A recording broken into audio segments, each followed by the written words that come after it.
Alice Wall, vous êtes écrivaine, monteuse, scénariste.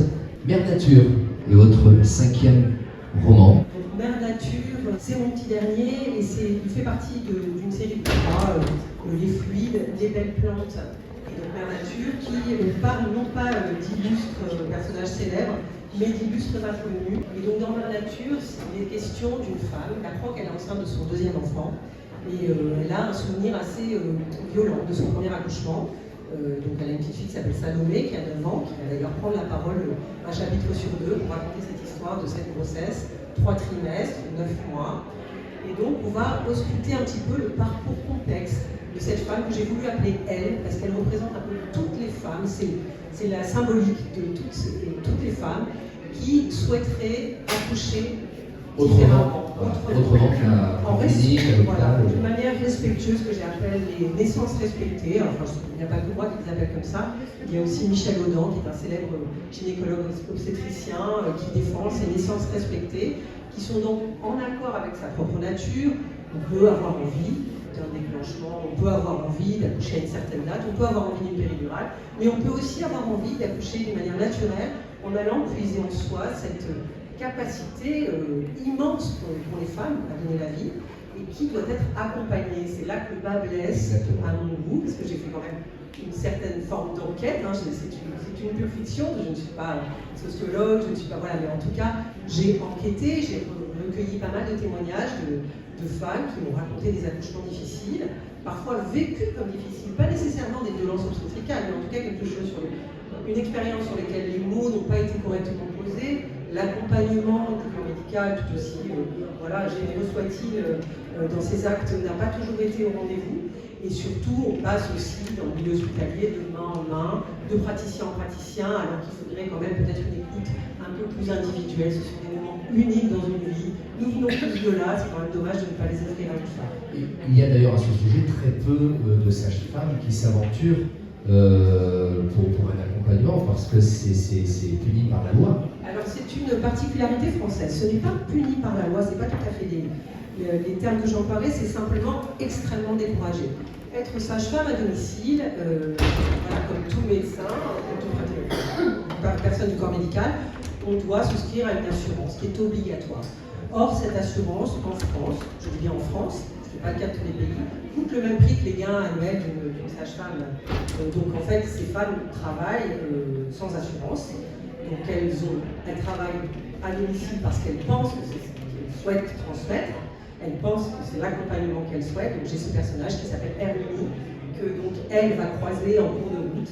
Parce que ne pouvant pas franchir le seuil d'un hôpital, elle va tenter de trouver une solution alternative. Et évidemment, je vais les amener aussi vers quelque chose de très naturel, mais qui est néanmoins sécuritaire, qui est donc un accouchement plus proche de la nature, dans cette belle région que je connais, qui s'appelle la Dordogne. Donc, elle est parisienne, c'est une femme qui est totalement urbaine, mais qui a quand même grandi auprès d'une forêt qui est en régénérescence naturelle aussi. C'est une forêt sur laquelle l'homme n'intervient pas. Et c'est aussi cet hyper-interventionnisme que je voulais en tout cas souligner, donc pas toujours dénoncer, parce qu'il y a beaucoup d'interventionnistes qui sont nécessaires en maternité, mais en tout cas la systématique de cet hyper-interventionnisme en France, parce que je dis encore, aux Pays-Bas c'est complètement différent, en Angleterre c'est différent, il y a d'autres pays où ça peut être pire que la France, les femmes brésiliennes font des césariennes systématiques. Mais en tout cas, l'écoute et l'accompagnement individualisé est difficile d'accès en France, pour des raisons diverses et variées. Et j'ai un petit peu ausculté à travers ce personnage qui vit ces 9 mois. Moi-même, j'ai voulu aussi, ça c'est un détail que je tiens à raconter, c'est que un livre vous transforme quand vous écrivez. Moi, l'écriture a pris de plus en plus de place dans ma vie depuis 8 ans. J'ai un métier aussi en parallèle, je suis monteuse de film, mais ce refuge de l'écriture devient de plus en plus important et je vois bien que moi-même il me transforme et moi-même il me donne aussi une forme de puissance, je me libère aussi de certains jougs grâce à l'écriture et c'est aussi ce trajet que je cherche à amener à chacun des personnages, quelles que soient les conditions de leur vie, en tout cas c'est un trajet d'émancipation des femmes. Et donc, je me suis perdu en chemin. Oui, je disais, un livre vous transforme. Et donc, je me suis perdue. On vous transforme et vous perd. On vous suit tout au long de ce livre, on suit l'héroïne plutôt de semaine en semaine, c'est ça aussi la particularité. Oui, alors j'y reviens, je me suis retrouvée. Donc voilà, ce que j'ai voulu aussi éprouver, moi-même dans mon processus d'écriture, c'est que j'ai souhaité décider la conception de l'enfant, donc le 27 novembre 2021. Et j'ai commencé à écrire le 27 novembre 2021. Et j'ai donc écrit ce livre en 9 mois. Il est divisé en 3 parties. Et on suit, voilà, certaines semaines vont être vont avoir plus d'importance sur l'évolution du personnage et de l'histoire. Et donc j'ai écrit en 9 mois et j'ai en gros accompagné jusqu'au dernier jour de l'accouchement mon écriture, puisque j'ai terminé, mis un point final 9 mois plus tard, le jour présumé de l'accouchement. Voilà, j'ai débordé d'un jour parce qu'on a quand même le droit. Surtout qu'il n'y avait pas de déclenchement, là, c'était un accouchement totalement naturel. Donc je l'ai vécu presque un peu corporellement, je ne donnerai pas les détails, mais ça a été une expérience assez intense.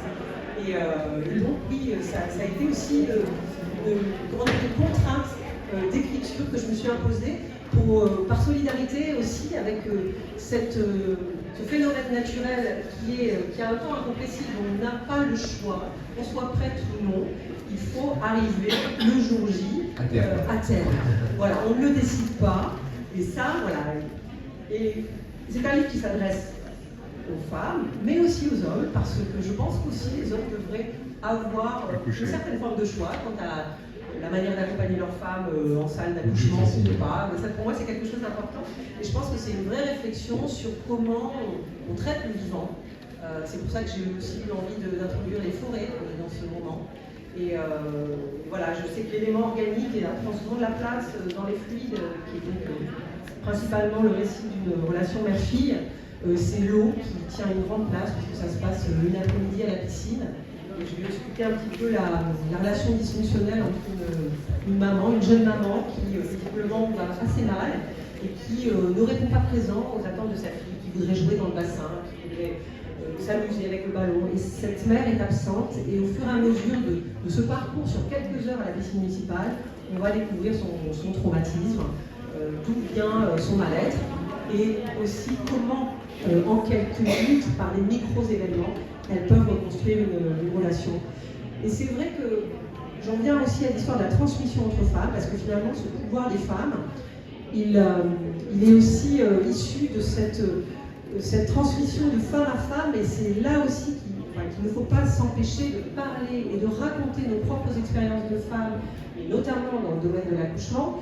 Il n'est pas toujours courant. Moi, je me souviens, la première fois que j'ai eu une amie qui a accouché, j'étais très jeune, elle avait 20 ans très jeune, je lui ai dit alors comment c'est passé, elle m'a dit je ne t'en parlerai pas sinon tu n'auras jamais d'enfant.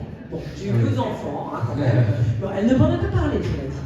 Mais je trouvais ça quand même finalement assez malheureux, parce que ça soit une expérience difficile ou pas, quand bien même ça serait une expérience difficile, parlons-en, essayons de faire changer les choses, confions-nous les unes aux autres, n'ayons pas peur, je veux dire, ça n'a rien d'obscène.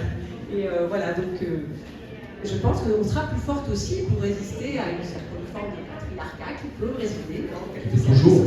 Il ne faut pas totalement le dire. Vous interrogez la notion de libre arbitre des femmes quant au choix de leur accouchement. Vous pensez qu'on peut arriver à ça dans un futur proche, à proposer à chaque femme d'accoucher là où elles ont envie d'accoucher? Je pense qu'il y a. Alors là-dessus, c'est vrai que je ne parlerai pas de chiffres, je ne suis pas. Voilà, j'ai écrit une fiction, hein, je le répète. Bien sûr. Je me suis documentée, mais ça reste une fiction. J'ai la sensation qu'il y a peut-être d'autres gestions possibles. Hein. On a des réformes qui se passent, on nous annonce. Voilà, c'est comme ça et pas autrement, et ça n'est pas une manière de boucler les comptes. Je ne suis pas certaine que optimiser un service de maternité sur un rendement provoquant des déclenchements soit la meilleure façon d'accompagner les femmes. Et je pense qu'en plus, pour avoir guidé ces choses-là, il y a un peu un effet domino qui peut se produire, parce qu'une femme qui a accouché, qui a l'impression qu'on lui a volé son accouchement, parce que finalement elle était là en position gynécologique, une merveilleuse position pour accoucher, vous l'entendez bien, donc plutôt pratique pour le médecin et un peu moins pour les femmes. Dans cette position-là, elle n'a rien ressenti, parce que elle n'a rien vécu, et elle a un enfant dans les bras, et puis comme par hasard, elle a un baby blues. Puis alors voilà, après il faut le gérer, ça coûte de l'argent à la sécu, tout ça. Et puis tout cet traitement, je ne sais pas, il y a peut-être aussi certains cas où tout se passe bien, a priori, tout en étant, voilà, en ayant un suivi médical précis, peut-être aussi des manières d'accompagner plus naturellement et pour vivre mieux et réellement cette expérience qu'est la naissance. On parle du pouvoir des femmes et dans ce livre, il y a une femme et une jeune fille, Salomé, qui a 9 ans, c'est ça? Elle a 9 ans. Elle a 9 ans. Salomé, donc fruit du premier accouchement douloureux qu'a vécu elle. Et elle a un regard particulier parce que c'est une enfant et en même temps elle a de temps en temps des réactions très, très adultes et des réflexions pour nous très adultes. Salomé, elle est le fruit de son époque, donc c'est pas ce genre de petite fille que vous verrez scotcher un portable, pas du tout, mais elle a une certaine addiction pour les actualités. Donc elle est un petit peu éco-anxieuse, Salomé, hein, il faut l'avouer, voilà, elle voit les ports, en plus moi j'ai écrit en parallèle de l'actualité. Le réel s'invite dans la fiction. L'année 2022 était extrêmement calme, hein, comme vous l'avez tous constaté. Donc Salomé, elle subit aussi ce réel, crise climatique, guerre en Ukraine, voilà. En bas de chez elle, il y a des filles de réfugiés qui viennent demander l'aide alimentaire. Donc voilà, Salomé vit dans ce monde-là. Elle ne conçoit pas du tout qu'il soit intéressant d'amener un nouvel être à la vie. Donc elle ne comprend pas du tout pourquoi sa mère veut faire un nouvel enfant. Pour elle, c'est presque irresponsable. Et puis voilà, elle a aussi ce contact avec sa grand-mère dans cette Dordogne qui va donc, voilà, amener. Je vais amener mes personnages à la fin du livre. Elle a ce contact avec la nature et elle a aussi ce revers, enfin, comment on dit, cette capacité à aller piocher dans le monde qui l'entoure des satisfactions. Hein. J'imagine que Salomé sera une artiste plus tard. Elle a beaucoup, un très grand pouvoir d'imagination et évidemment, parfois, avec sa naïveté, elle a ce regard un peu déplacé, un peu à côté de la plaque, donc c'est assez touchant. Elle amène aussi une certaine candeur et une certaine joie dans cette histoire qui peut parfois être un peu lourde, parce que ne pas avoir envie d'accoucher et ne pas s'en occuper pendant 9 mois, enfin vraiment aller jusqu'au bout de cette logique où on ne s'occupe de rien et on ne sait pas dans quelle manière on va pouvoir se sentir bien pour le personnage d'elle. Évidemment, c'est dramatique, mais Salomé amène comme ça, même va accompagner sa mère avec sa candeur, va accompagner sa mère dans une espèce de préparation à la naissance, très originale et très singulière, vue par des yeux d'enfant, en piochant dans des exercices de respiration, dans des livres J'attends un enfant, le célèbre, voilà, et même dans des livres de recettes, parce que dans cette vieille maison où elles atterrissent, il y a ce livre de recettes qui s'appelle Alibaba, donc c'est un chef, un livre qui a 100 ans, et donc elle va aller découvrir d'ailleurs des termes, elle va découvrir la ponctuation, Salomé aussi, parce que les premiers chapitres, elle ne met pas de virgule, elle a vraiment une manière de parler très singulière, donc on a vraiment cette voix d'enfant qui nous aide aussi à nous interroger nous-mêmes sur tout ce qu'on nous donne, l'argent comptant. Doit-on ne pas questionner? Doit-on réellement juste faire ce qu'on nous dit faire? Quel est le schéma? Comment je suis en France aujourd'hui? Principalement à l'hôpital, ok, je suis à l'hôpital. Peut-on se poser la question de ce qui nous ferait du bien et peut-être faire bouger des choses? Donc comme certains pays l'ont fait, et voilà, puisque, je répète, aux Pays-Bas, même en Suisse, les sages-femmes à domicile, c'est tout à fait courant, complètement accepté, elles travaillent à 2. Elles ont un référent qui est un médecin, elles ont une assurance à 1 000 €, il y a 28 000 € en France. Donc voilà, je pense qu'il y a des choses à bouger. Il y a des choses en tout cas à questionner et à réinterroger. Et donc, oui, la figure de l'enfant, comme la figure de la grand-mère, ce sont ces filiations, ce chemin comme ça de la connaissance, avec l'appui des hommes, je le répète, parce que je n'ai pas parlé d'un personnage masculin qui est quand même le compagnon, qui est le papa du futur enfant, Max. Et Max va évoluer au cours du roman, parce que, toujours pareil, si on n'aide pas, si on n'amène pas ces questions, personne ne les amène aux hommes d'ailleurs, ces questions-là. Ce ne sont pas des questions qu'on pose aux hommes, je veux dire, plus tout petit, ça va faire des femmes. Mais ça pourrait être aussi l'affaire d'un couple. Voilà, je pense qu'on est dans une révolution aussi de société où justement cette collaboration entre hommes et femmes est le plus possible. Et voilà, moi j'amène aussi cette collaboration entre médecins et patients, parce que une crise sanitaire est passée par là, il y a une certaine défiance, on peut se radicaliser, aller vraiment risquer le tout pour le tout, mais peut-être y aurait-il un juste milieu. Voilà. Et ces femmes qui parlent ensemble et qui se transmettent leur savoir et leur connaissance sont certainement les meilleurs vecteurs pour une amélioration des choses. Pour faire avancer les choses, bien sûr.